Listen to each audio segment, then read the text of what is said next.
बच्चों, आज हम लोग अनुच्छेद लेखन पढ़ेंगे, यानी पैराग्राफ राइटिंग। पैराग्राफ राइटिंग क्या होती है, अनुच्छेद क्या होता है और कैसे लिखा जाता है, आज हम लोग इसके बारे में जानेंगे। अनुच्छेद एक विचार या भाव पर लिखा गया काव्य समूह होता है। जो हमारे अंदर विचार आ रहे हैं, जो हमारे भाव उठ रहे हैं, उस पर लिखा गया कोई समूह जो है, वाक्य समूह है, वो अनुच्छेद कहलाता है। इसमें शब्द सीमा होती है, इसमें निर्धारित शब्द सीमा दी जाती है। 80 से 100 शब्दों में लिखिए, 30 से 40 शब्दों में लिखिए, 100 से 150 शब्दों में लिखिए। अनुच्छेद एक ही पैराग्राफ में लिखा जाता है, 2 पैराग्राफ में नहीं लिखा जाता। निबंध में क्या होता है कि कई पैराग्राफ, कई अनुच्छेद होते हैं, तब जाके निबंध पूर्ण होता है। निबंध वर्णनात्मक होता है, अनुच्छेद जो है निबंध का लघु रूप है। ठीक है, तो इसमें शब्द सीमा के भीतर ही एक विषय का परिचय दिया जाता है, वह निष्कर्ष लिखने होते हैं। लास्ट में इसमें इसका कंक्लूजन भी लिखा जाता है। अनुच्छेद लिखने का विषय दैनिक घटना, अनुभव, कोई भी सूक्ति, कोई भी अच्छे उपदेश, जैसे बुरा जो देखकर मैं चला, मुझसे बुरा न कोई, और पर उपदेश कुशल बहुतेरे, इस तरीके की सूक्तियों के पर आधारित भी अनुच्छेद लिखा जाता है। काव्य पंक्ति आदि पर भी अनुच्छेद लिखे जाते हैं।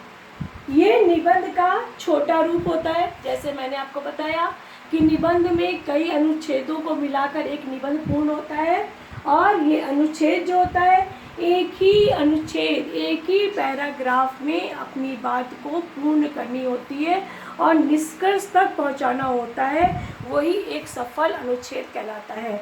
अनुच्छेद लिखते समय कुछ बातों का भी ध्यान रखा जाता है। पहली बात है कि सबसे पहले अपने विचारों को, जो हमारे अंदर विचार उठ रहे हैं, उनको हमें क्रमबद्ध रूप में रखना होगा, अपने मन में उनके क्रम को सजाना होगा। दूसरा, वाक्य छोटे छोटे हों तथा विषय के अनुरूप हो। मान लो हम समय के महत्व पर हमको अनुच्छेद लिखना है, तो समय के महत्व पर ही हम अपने मन में वाक्य बनाएंगे। वाक्य छोटे छोटे हों, कई वाक्यों को जोड़कर एक वाक्य ना बना हो, ऐसा हम प्रयास करेंगे। वाक्य आपस में संबंध रखते हों। हम जो भी वाक्य छोटे छोटे बना रहे हैं, एक वाक्य का दूसरे वाक्य से संबंध होना चाहिए। ये नहीं कि कुछ यहाँ कह रहे हैं और कुछ कोई बात दूसरी जगह जाके कह रहे हैं। वाक्य जो हमारे वाक्य है, उसमें संबद्धता होनी चाहिए। उसके बाद उद्देश्य की भाषा सरल और सटीक होनी चाहिए।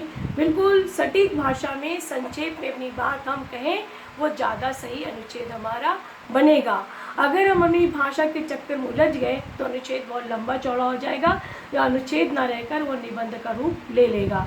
और अनुच्छेद लिखते समय एक बात का और ध्यान रखना चाहिए कि हमें अपनी जो भी हमने बात एक बार लिख दी है, उस बात को बार बार दोहराना नहीं है। एक बार लिख दिया, वो बात पूर्ण हो गई। अनुच्छेद, जितना अनुच्छेद संक्षिप्त होगा, उतना ही अनुच्छेद प्रभावशाली होगा। अनुच्छेद में सूक्तियों का, मुहावरों का, लोकोक्तियों का प्रयोग करें तो और भी अच्छा होगा।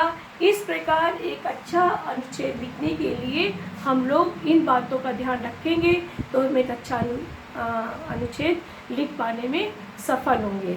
अभी हम आपको अनुच्छेद के कुछ उदाहरण दे रहे हैं।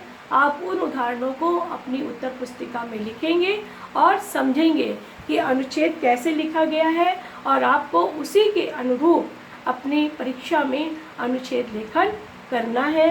अनुच्छेद लेखन करते समय बिल्कुल ज़्यादा बहुत लंबा चौड़ा नहीं, पैराग्राफ को चेंज नहीं करना है। एक ही पैराग्राफ में जितने शब्द सीमा का कहा जाएगा, आपको उतनी ही शब्द सीमा का अनुच्छेद लिखना होगा।